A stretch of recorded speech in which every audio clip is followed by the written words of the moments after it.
If you have naturally silver hair, you probably already realize something that many of your friends with dyed hair don't know, that gray hair can be absolutely gorgeous, sexy, and shiny. But did you know that your gray hair has an arch enemy lurking around outside? It's called the sun. And the damage it does can be permanent. Hi, I'm Katie Emery, the founder of KatieGoesPlatinum.com, a website completely devoted to all things gray hair. Welcome to my channel, or welcome back to my channel. I am so happy to have you here today. So in today's video, we're going to discuss why and how to protect your gray hair from the sun, and what to do if your hair is already damaged by the sun. Now, along the way, I'm going to be providing links to various products and resources, so make sure to check the video description box below for all of those links. And if you find this video fun, informative, or helpful in any way, please do hit the like button and subscribe so that you can see my future videos. I really do appreciate it. Thank you. Okay, let's get started. First of all, why do you need to protect your gray hair from the sun?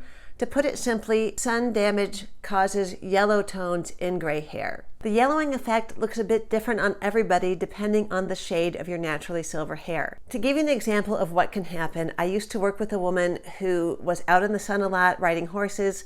She did not protect her gray hair in any way, not even wearing a hat, and she ended up with bright lemon yellow patches in her white hair. For many of us, the yellowing is a bit more subtle, and instead of looking like bright yellow patches, it might look more like caramelized hair. So I'm going to throw up a photo right now for you of my friend Anna, a fellow blogger, and you can see that her hair has almost a toasted marshmallow appearance. If you keep your gray hair quite short, yellowing might not be an issue for you because of your frequent haircuts. You will not even maybe see the damage. And some women might find the yellowing doesn't bother them at all. Some of them have even told me they like it because it makes their hair look a little more ash blonde.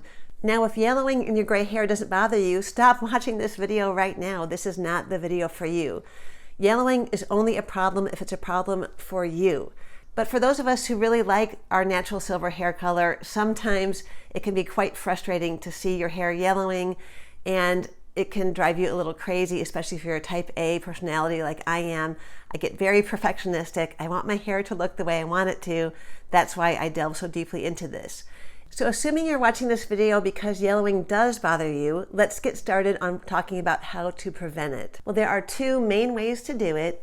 You only have to do at least one of these and you'll already be doing better than most people. However, I live in Southern California, which is very sunny, so I do both. The number one thing you need to do to protect your hair is to use a UV protectant. The one I use is the Scene Blowout Cream. It looks like this. Like many UV protectants, the Scene Blowout Cream does provide not only sun protection, but also heat protection. So if you want to blow dry your hair, for example, you could do so. The nice thing about the Scene is that it is very lightweight. It feels good on my hair. My hair doesn't feel coated, unlike with other UV protectants. It has a very light fragrance, which I love, and you can also get an unscented version if you have allergies. Another UV protectant that is very popular in the silver hair community is the Aveda Sun Care Protective Veil. I did use this one for a while before I found the Scene, but there are a few things I don't like about it. It has a very strong scent. Very strong. And I love Aveda products, and I usually like the way they smell, but to me this one was a little unpleasant. It also leaves kind of a sticky feeling on my hair, and I don't like that feeling. I have sensory issues, so I prefer the Scene. You might want to just test them and see which one works best for you. I do have to say that the spray bottle is super convenient, as opposed to the Scene, which is more of a cream that you have to rub on your hair. Another UV protectant and heat protectant that is highly recommended is the Ouidad Advanced Climate Control Gel. So I live in the desert, so humidity is not a problem for me, obviously. But I was traveling recently to humid Florida, and I reached out to my hair advisor, Jolie Campbell of QuickSilverHair.com. She recommended the Ouidad to deal with the humidity and the unwanted frizz that people like me get when we're in humid climates. It did seem to really help. I still did get a little frizz, but it kept my hair from being out of control, and I was happy to know that it also protected it. Speaking of Jolie, when you're done with this video, I'm going to leave an article that she wrote for you in my show notes and also up here, and I want you to go check it out. She goes very in-depth about sun protection for your gray hair. If you haven't already, you should subscribe to her YouTube channel too. To apply the UV protectants, here's what you do. On wash days, You take your damp hair, maybe you've left it in a microfiber towel or a t-shirt towel or something for 15 minutes so it's not super wet. Take the UV protectant and you either spray it or rub it, depending on which one you're using, into your hair, and you want to make sure you get each section of your hair from root to tips. Comb it through, and then you can style it as normal, whether that means air drying or blow drying. I recommend air drying. So, aside from the UV protectant, what else can you do to protect your hair? Well, every time I go outside, I wear a hat.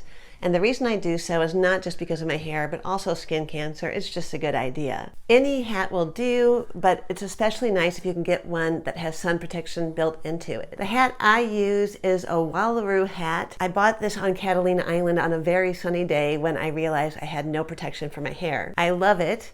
It's very flexible, so you can jam it into your backpack and it won't get ruined. When you first buy it, the brim is up like this. Since my skin is super prone to damage as well as my hair, I always put the brim down like this. Obviously, if you have shorter hair or maybe even bobbed or chin length hair, your hair is going to be protected by your hat. But with people like me whose hair is longer, you need to take some extra precautions. So when I'm going to go outside wearing a hat, the first thing I do is I get an elastic and I just put my hair in a simple bun to try to keep it contained under the hat. Nothing fancy because I'm not good at doing this, but I'll show you. Just kind of twist it, push it around. Even though I have thick hair, I have tiny buns, which sounds funny when you say it that way, but I don't make it look beautiful. I just want to make sure all my hair is covered. If you really hate wearing a hat, they do make UV protecting parasols.